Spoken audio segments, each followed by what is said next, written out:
Jadi hari ini kita akan membahas materi tentang urgensi bela negara bagi generasi milenial dan Gen Z. Nah, apa sih bela negara? Jadi, bela negara adalah sikap dan perilaku warga negara yang dijiwai oleh kecintaannya kepada Negara Kesatuan Republik Indonesia berdasarkan Pancasila dan Undang-Undang Dasar 1945 dalam menjamin kelangsungan hidup bangsa dan negara. Konsep bela negara di era modern tidak hanya berarti mengangkat senjata atau berperang di medan tempur.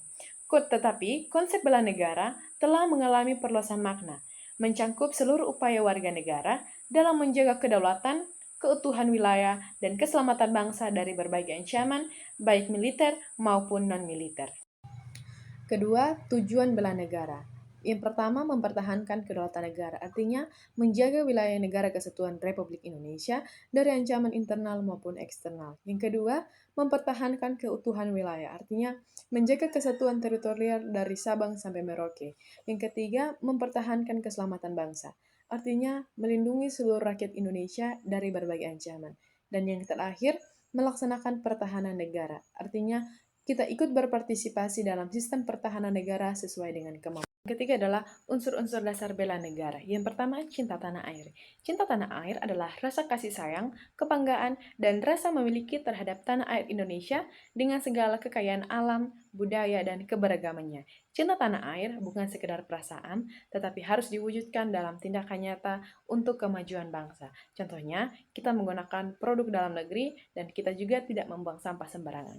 Yang kedua ada kesadaran bangsa dan bernegara.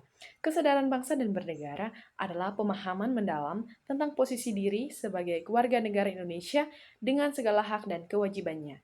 Ini mencangkup pemahaman tentang sejarah perjuangan bangsa, sistem ketatanegaraan, dan tanggung jawab sebagai warga negara dalam kehidupan bermasyarakat, berbangsa, dan bernegara. Contohnya, kita sebagai masyarakat membayar pajak tepat waktu dan kita juga mengikuti pemilu dan pilkada. Yang ketiga, yakin akan Pancasila sebagai ideologi negara. Artinya, keyakinan terhadap Pancasila berarti menjadikan nilai-nilai Pancasila sebagai pedoman dalam berpikir, bersikap, dan bertindak dalam kehidupan sehari-hari.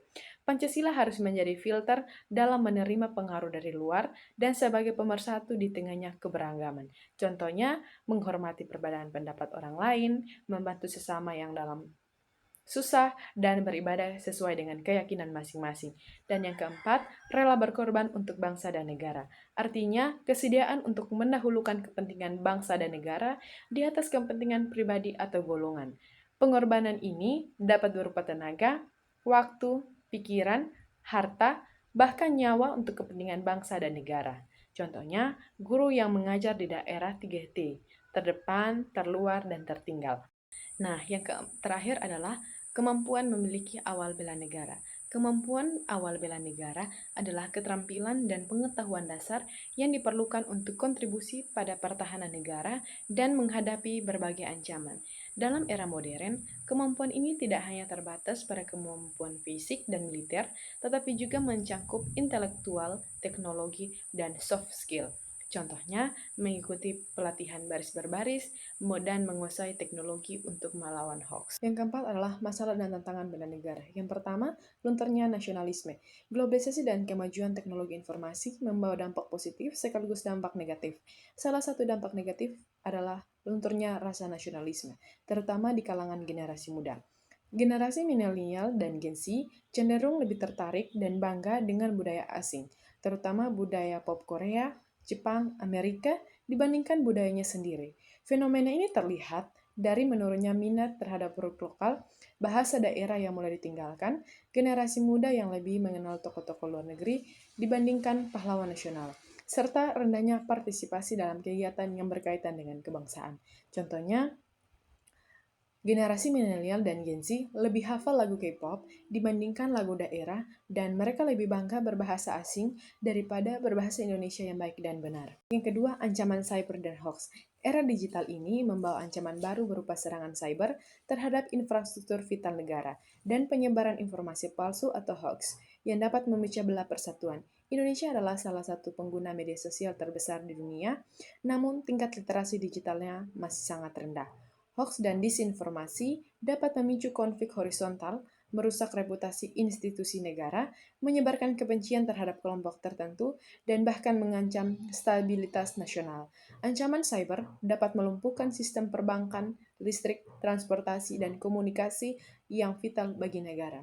Contohnya, viral berita bohong tentang perintah atau kelompok tertentu yang memicu konflik horizontal.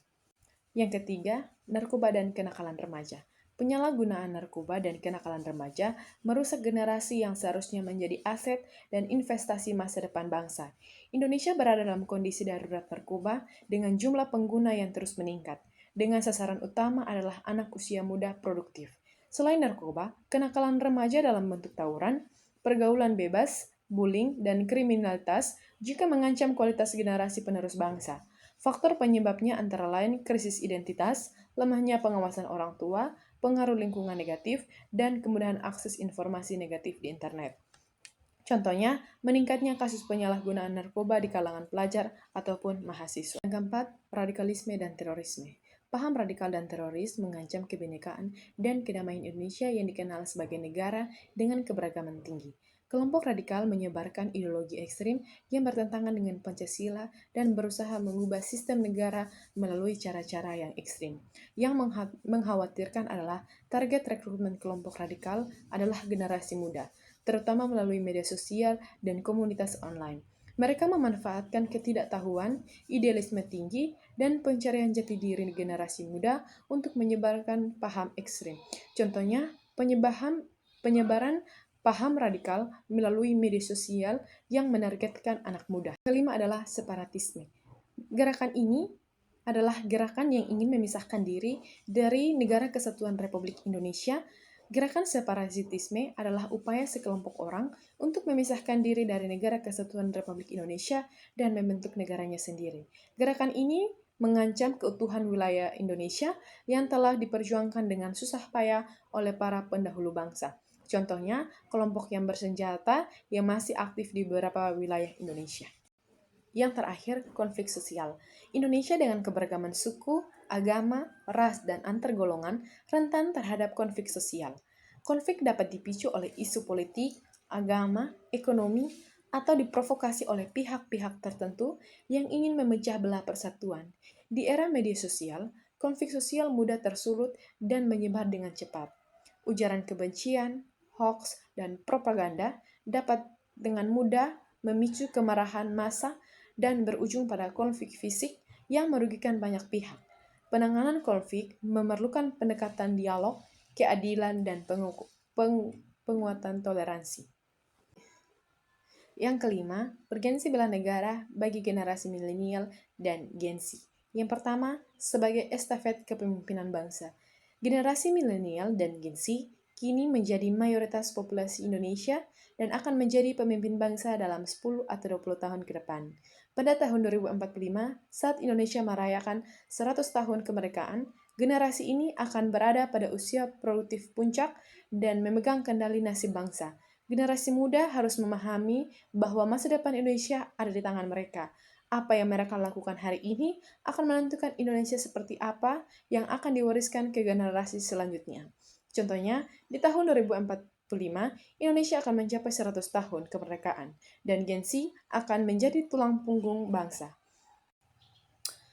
Menjaga keutuhan Negara Kesatuan Republik Indonesia di tengah globalisasi. Globalisasi membawa dampak positif berupa kemudahan akses informasi, teknologi, dan peluang ekonomi. Namun di sisi lain, globalisasi juga mengancam identitas nasional, kedaulatan ekonomi, dan stabilitas sosial politik. Arus globalisasi yang tidak terkendali dapat mengikis nilai-nilai lokal, menciptakan ketergantungan ekonomi pada negara lain, dan memicu konflik akibat benturan budaya. Generasi muda yang hidup di era keterbukaan ini harus mampu menyaring pengaruh positif dan negatif dari globalisasi. Mereka harus bangga dengan identitas Indonesia tanpa menjadi chauvinistik, terbuka terhadap dunia tanpa kehilangan jati diri, dan mampu bersaing global tanpa mengkhianati kepentingan nasional. Membangun ketahanan ekonomi. Kekuatan ekonomi adalah fondasi pertahanan negara. Tanpa ekonomi yang kuat, negara tidak mampu membiayai pertahanan, mensejahterakan rakyat, atau memiliki daya tawar dalam diplomasi internasional. Sumber daya manusia yang mudah, berkualitas adalah kunci daya saing ekonomi Indonesia di tengah kompetisi global yang semakin ketat. Ketahanan ekonomi juga berarti tidak bergantung pada negara lain untuk kebutuhan pokok seperti pangan, energi, dan teknologi. Generasi muda harus mampu menciptakan inovasi dan industri dalam negeri yang kuat sehingga Indonesia tidak mudah diinterferensi secara ekonomi oleh kekuatan asing. Mencegah disintegrasi bangsa Indonesia adalah negara dengan tingkat keberagaman tertinggi di dunia, memiliki 300 suku bangsa, 700 bahasa daerah, 6 agama resmi, dan ribuan pulau tersebar dari Sabang sampai Merauke. Keberagaman ini adalah kekuatan sekaligus kerentanan. Tanpa kesadaran berbangsa yang kuat, keberagaman dapat menjadi sumber konflik dan disintegrasi. Sejarah telah membuktikan bahwa konflik SARA dapat dengan mudah dimanipulasi untuk kepentingan politik atau ekonomi tertentu. Di era media sosial, penyebaran ujaran kebencian dan hoaks yang memicu konflik menjadi sangat mudah dan cepat. Generasi muda yang melek digital harus menjadi garda terdepan dalam menjaga persatuan dan melawan segala bentuk perpecahan. Yang terakhir, kesimpulan. Bela negara adalah tanggung jawab setiap warga negara untuk menjaga kedaulatan dan keutuhan Indonesia. Bagi generasi milenial dan Gen Z, bela negara bukan berarti harus berperang, tetapi berkontribusi nyata sesuai kemampuan, seperti menggunakan produk lokal, melawan hoax, menjaga persatuan, dan mengembangkan diri untuk kemajuan bangsa. Generasi muda sangat penting karena mereka akan memimpin bangsa Indonesia di masa depan, terutama menjelang 2045. Dengan melek teknologi dan semangat nasionalisme yang kuat, mereka akan menghadapi berbagai tantangan modern dan membangun Indonesia menjadi lebih baik. Sekian materi yang dapat saya bawakan. Terima kasih.